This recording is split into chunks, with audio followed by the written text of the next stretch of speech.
दरम्यान शपथविधीनंतर सुनेत्रा पवारांनी एक्स पोस्ट केली आहे, त्यात त्या काय म्हणतायत ते पाहूया. अजित पवारांनी आयुष्यभर शेतकरी, कष्टकरी, महिला, युवक आणि वंचित घटकांसाठी जगण्याचा मंत्र दिला. आज त्यांच्या विचारांचा वारसा पुढे नेत शिवशाहू फुले आंबेडकर यांच्या विचारांवर निष्ठा ठेवून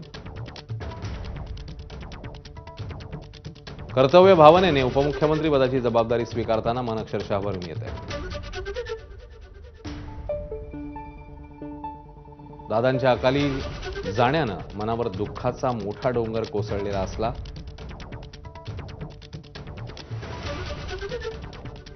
तरी त्यांनी शिकवलेली कर्तव्यनिष्ठा, संघर्षाची ताकद आणि जनतेप्रतीची बांधिलकी हाच माझा खरा आधार.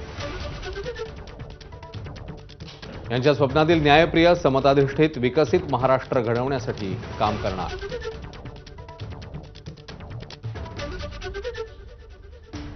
आपल्या विश्वासाच्या जोरावर दादांच्या विचारांना उजाळा देत नव्या आशेने पुढे चालत राहील, असे या एक्स पोस्टमध्ये म्हणतायत सुनेत्रा पवार.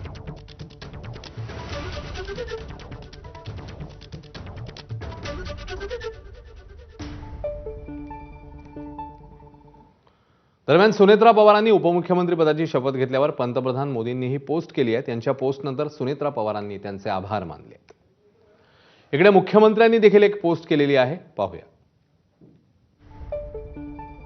आपल्या एक्स पोस्टमध्ये मुख्यमंत्री म्हणतायत, प्रसंग कठीण होता, पण ज्या धीरोदात्तपणे सुनेत्रा बहिणींनी महाराष्ट्र हिताचा निर्णय घेतलाय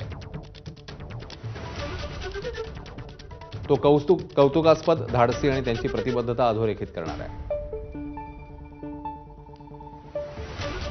शुभेच्छा देण्याचा प्रसंग नाही, पण अजितदादांचा वारसा त्या समर्थपणे चालवतील.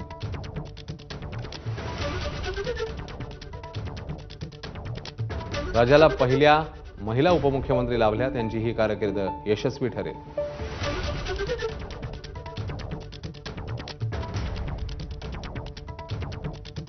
अशी एक्सपोज केली आहे मुख्यमंत्री फडणवीस यांनी.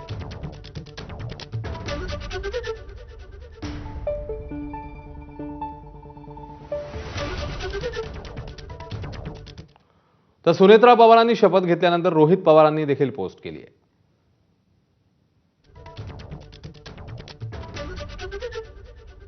पहिल्या महिला उपमुख्यमंत्री म्हणून माननीय सुनेत्रा काकी यांनी शपथ घेतली, याचा आनंद आहे, असं या पोस्टमध्ये म्हणतायत रोहित पवार. खरं म्हणजे अजितदादांची जागा कोणीच घेऊ शकत नाही, पण किमान सुनेत्रा काकींच्या रूपात तरी आम्ही तिथे अजितदादांना पाहू. डोक्यावर डोंगरा एवढं दुःख असताना आणि आम्ही सर्वजण शोकाकुल असताना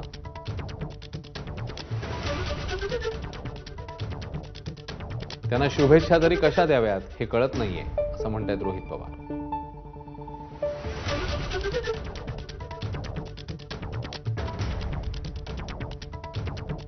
दरम्यान शरद पवारांसोबतच खासदार सुप्रिया सुळेंनाही सुनेत्रा पवार यांच्या शपथविधी संदर्भात कोणतीही कल्पना नव्हती. मुंबईत लोकभवन